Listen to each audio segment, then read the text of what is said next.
Welcome to Eagle Education. This is Shekhar Metla, software trainer. Today's topic, for loops in Python programming language. What is for loop? How we are going to using for loop in simple techniques. We'll see with the real-time example in this video session. Watch it. Hello, welcome to this session. In this tutorial, I'm going to teach you about for loops in Python. For loop will use for to execute repeatedly a particular block of code. For the purpose, we will use and implementing the loop statements in programming languages. Now we will see iterations how to move in using the for loop. I can simply write for a string for item in Python using single quotes Python. This is a string is having 6 characters for item in Python, and there is a colon is there for end of the loop. And now here I want to entering the block and iteration for I will see what are the items in for item. This is an item. That's it. That is very much easy. The looping statements. Hit execute. Now see here, for item in Python, for each item I am iterating, and the item, every item printing for on every iteration. You see here, the output here. You can observe. The Python is printed over here. Anything string, anything you can write the string as here, and you change it and test it. It will be, and it might be your name, like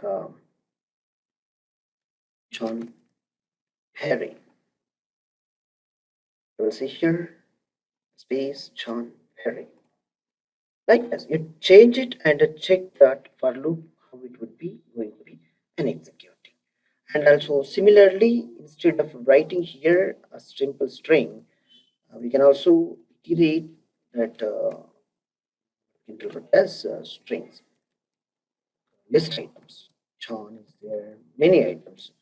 Perry is there, and one more. Alice is there. The simple understanding names only I'm using here. Now we will print this list items. We will see how it is. The 3 for each item it is treated. Perry, like it's not Perry. I have written Perry. Perry, John, Perry, Alice. Perry, John, Alice. 3 things. The list items we can easily get from this statement. And we will see here, we can mention over here the list item symbol and mapping the list items like on the numeric digits 1, 2, comma 3, comma 4. Simply execute it. Yes, great. 1, 2, 3, 4. Here you go. Its items printing is the list. It's iterating for all the braces and the flower brackets and all of this. And there is a built-in functions with the Python. There is a program for loop. We can use that built-in function like range function is there. Like I want to go to iterate on 10 times of the Python for loop. The range I have specified here for 10 times. Range method is built-in function. For item in range 10, the item to be printed. Now see how are the ranges like 0, 1, 2, 3, 4, 5, 6, 7, 8. Printing over here the numbers. That's the simple. The for loop is not much of simple. And the range, if I specified like the between 2 ranges like 5, 10, assume it 5, 10 means within the range only it will be friends. Like it will be starts from the 5 and between the 10 like 9. It's printing range also it will be.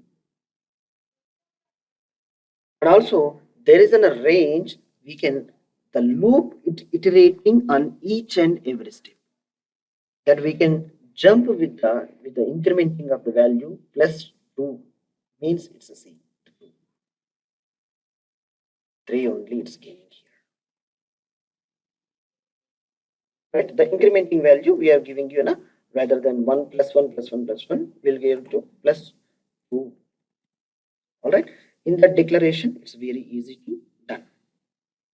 Like 2 steps. One step we are going to, if it is declared like this, it's a 1 step. If we mentioned third digit also, it's a 2 step. So we are going to be forwarding.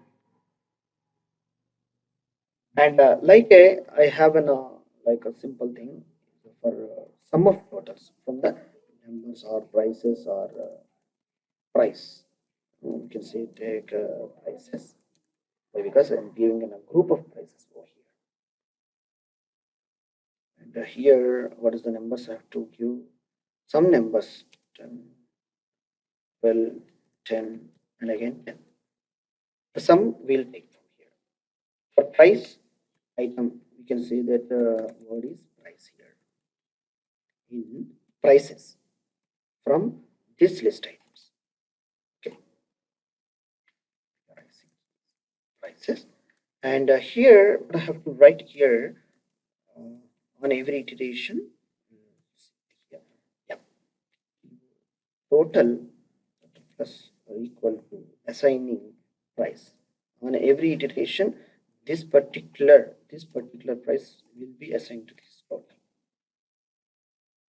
All right. Total is indicating that means there is a no declaration of the total. We have to total to be declared as a 0 initial value. Right. Now printing of the total, and you have to specify the print after the loop. It's not right in the loop. The loop will be in ends up till, and once you have to take an enter, and then you have to write for this particular total. Right. Now see, we will get a value of total sum of these three. That's around 10 and 20 and 12, 32. See the 32 values, sum of the total. Likewise, if you add more here, like 30 plus 40 and 20 and executing values, you are dynamically adding here. 40 plus 20, I have added here 60 plus 32. Okay, that is a very pretty easy for using for loops in Python language. Practice more and more with understanding about the Python for loops. You will have a great idea. Thanks for watching Eagle Education. I hope it will be useful to you. Please do subscribe, like, share and comment. For more details regarding these tutorials, watch below. The description of my contact details are available. Thank you.